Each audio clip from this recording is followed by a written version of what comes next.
In 1854, the first train loaded with children departed westward from New York City. The official story calls it charity.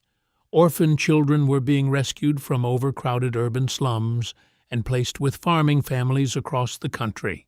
It's a clean story. The problem is, it doesn't answer the most important question. Where did all those children come from? Official records show that between 150,000 and 200,000 children passed through the orphan train system between 1854 and 1929 alone. That's not orphans from individual deaths. That's the result of something that simultaneously stripped hundreds of thousands of children of their parents across the entire country. And that event is not described in any official history textbook. To understand the scale of what was happening in America in the 1880s, you need to look at several things at once. First, photographs of American cities from that period.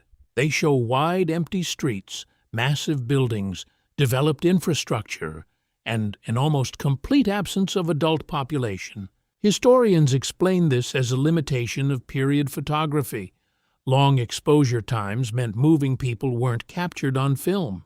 That's technically accurate, but it explains blurred figures, not their complete absence. Second, census records from that period show abnormal demographic gaps in specific adult age groups, gaps that cannot be explained by any known wars or documented epidemics. Third, the number of children's institutions opened between 1850 and 1880 is disproportionate to any known demographic event.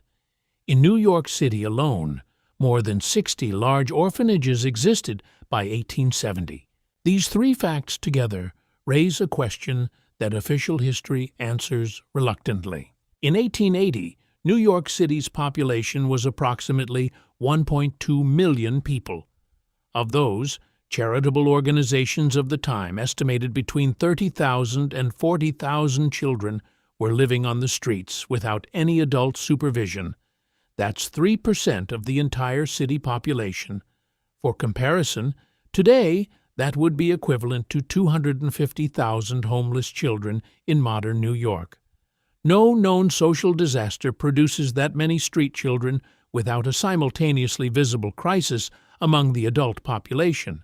Charles Loring Brace, founder of the Children's Aid Society and the man who launched the orphan train system, wrote in his 1872 records about children as the product of a collapse of family structure on a scale unprecedented in the history of civilization. Those are his words, not an interpretation. He witnessed it firsthand and could not explain the cause. The official version blames immigration. Families arrived from Europe, couldn't cope with tenement conditions, parents died from disease and alcoholism, children were left alone. This is partially accurate, but immigration records from the period don't confirm that the number of arriving families corresponds to the number of children left parentless. The gap is too large. Photographers of the era, particularly Jacob Riis, who documented New York tenement life in the late 1880s, captured neighborhoods where children lived in essentially self-governing communities, without visible parents, without visible adult guardians. Children of 8 to 10 years old who worked, found food, and built their own hierarchies. This is not a picture of families who lost one parent. This is a picture of a generation that lost both. Between 1870 and 1890, more than 600 new orphan institutions were opened across the United States. 600 in 20 years. That averages to 30 new orphanages per year, each designed to house dozens or hundreds of children.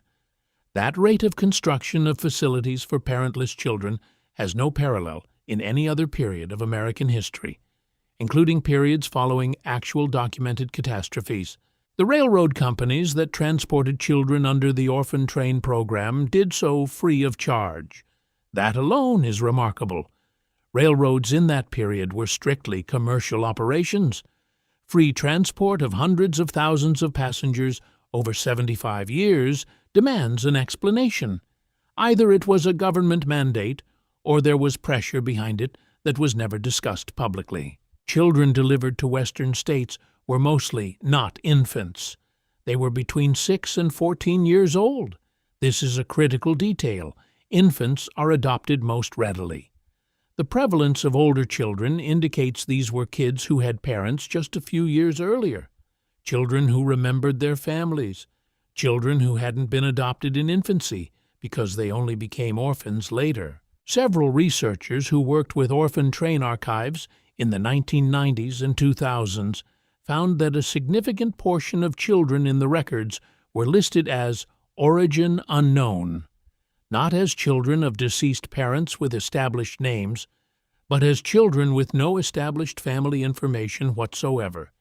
This is atypical for a system that was supposed to document every child's history. Archives from several states contain records showing that farming families who received children through the program sometimes returned them with notes like, "Child remembers no relatives and cannot name a place of origin." That is not a description of an orphan from an immigrant family. That is a description of a child who was either too young to remember or who experienced something that erased their memories of the past. By 1890, the orphan train system was operating across 47 states and territories. This was not a local New York initiative. This was a national infrastructure for managing a national problem. And the scale of that infrastructure indirectly points to the scale of whatever event produced it. In 1811, the New Madrid earthquake struck, one of the most powerful in North American history. It changed the course of the Mississippi River. In 1815, the eruption of Mount Tambora in Indonesia caused the year without a summer, crop failures across North America and Europe. In 1833, the Leonid meteor shower passed over North America with such intensity that eyewitnesses described it as fire from heaven. These are documented events. They appear in textbooks as footnotes, but they form a pattern of instability that official history never assembles into a single picture. Researchers working with 19th century demographic data point to the fact that U.S. Census records for 1860, 1870, and 1880 contain statistical anomalies in the distribution of age groups. Specifically, an insufficient number of people in the 30 to 50 age bracket relative to what should have followed from prior census data. This is not proof of a catastrophe. It is a statistical signal that requires explanation. Official medical history names tuberculosis, cholera, and typhoid fever as the primary causes of adult mortality in that period. All three diseases were genuinely widespread, but all three affected populations relatively uniformly, children and adults alike. If they were the cause of mass orphaning, we would see roughly equal losses across all age groups. Instead, the orphan train system points to excess mortality specifically among adults. In 1871, several events occurred that historians treat as unrelated: the Great Chicago Fire, October 8 to 10, the Great Peshtigo Fire in Wisconsin, October 8 to 9, the same night, and a major fire in Michigan, also October 1871. Three large-scale catastrophes in the same period across different points in the Midwest. The Peshtigo Fire killed an estimated 1,500 to 2,500 people and received almost no press coverage because all media attention was absorbed by the Chicago Fire. The simultaneity of these events has been linked to Earth passing through the debris field of Comet Biela, a hypothesis discussed in academic works on astrophysics and disaster history. Documents from the Children's Aid Society throughout the 1870s contain descriptions of children arriving at New York orphanages from western and central states, not only from the city itself. This contradicts the narrative that the problem was specifically a New York or specifically an immigrant phenomenon. Children were coming from across the country. Something was happening across the country. Among the children transported by orphan trains were children with clearly Anglo-Saxon names and surnames, meaning not children of recent immigrants, but children of families that had lived in America for several generations. This is a critical detail that the official immigrant poverty narrative cannot explain. Multi-generational Americans were being orphaned at the same scale as the newly arrived. In the 1880s, several American cities, St. Louis, Cincinnati, and Detroit among them, had buildings and infrastructure disproportionate to their documented populations.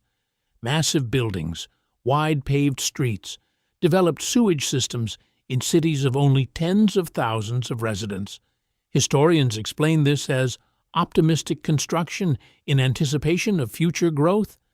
But building sewage systems for a population that doesn't yet exist is not optimism.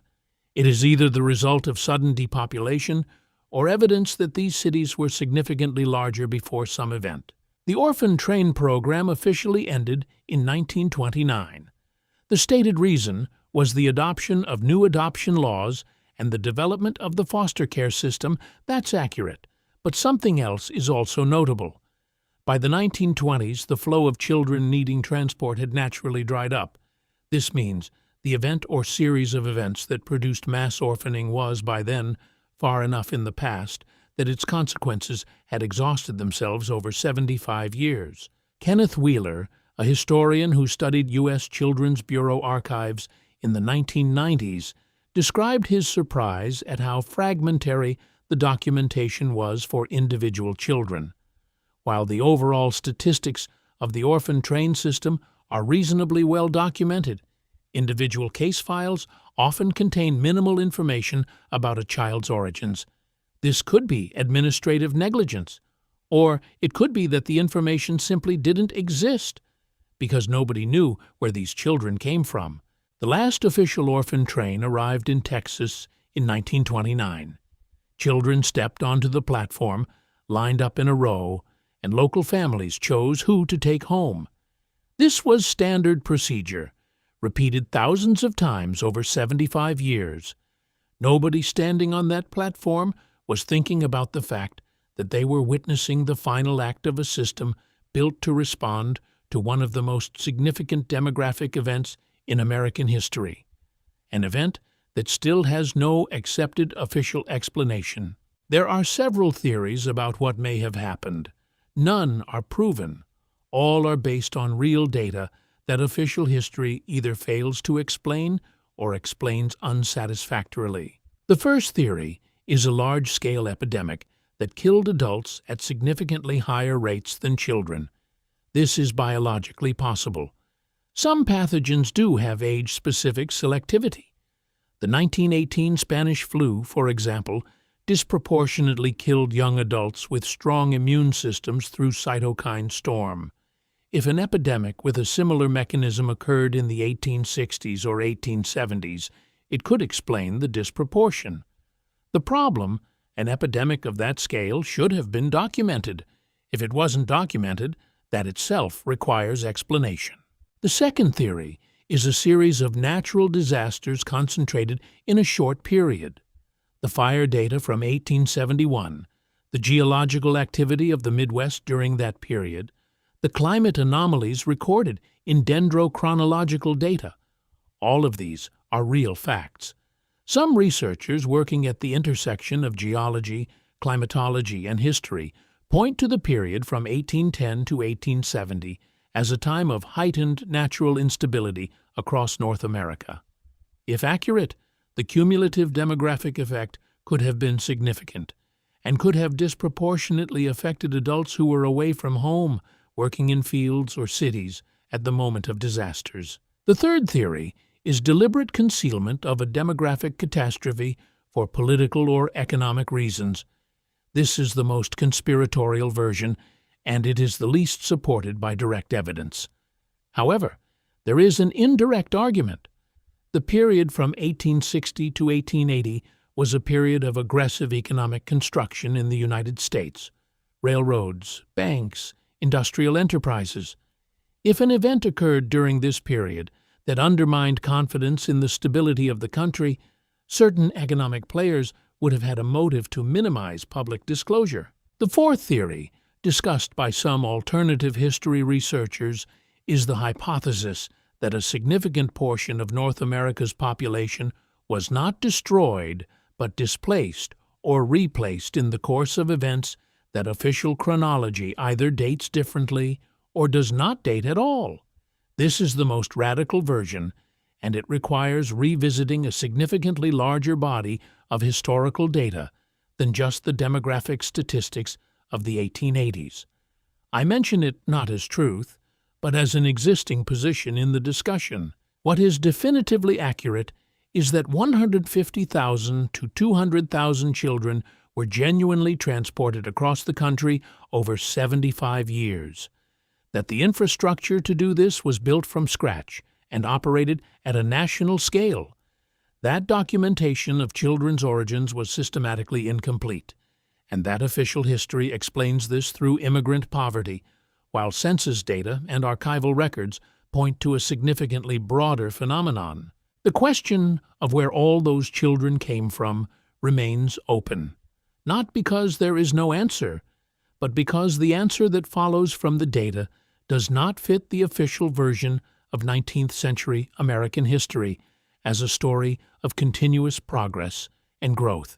A catastrophe of that scale would have left a trace in official sources, and the trace exists. It is the orphan trains themselves. Nobody officially explained what produced the need for them. The last thing worth noting: many American adults whose families have lived in the United States since the mid-19th century, when attempting to trace their genealogy, find that records break off somewhere around 1860 to 1880, not because documents never existed, but because the connection between generations was physically severed. If there is such a gap in your family, now you know approximately when it occurred, and you might ask yourself why. The official history of the orphan trains is a story of charity, a story of good people rescuing abandoned children and giving them new families. And there is truth in that story. The people who worked inside that system were, for the most part, genuinely trying to help. But charity responds to a problem. It does not create one. And the problem, 150,000 to 200,000 parentless children scattered across the country, existed before the charity appeared. It existed at a scale for which there is no satisfactory official explanation. The story we are told about the 1880s is a story of construction, growth, and progress. Railroads, skyscrapers, the Industrial Revolution. All of that is real. But running parallel to that construction was a national system for relocating hundreds of thousands of children left without parents. Those two stories should be part of the same narrative. As long as they exist separately, the picture remains incomplete.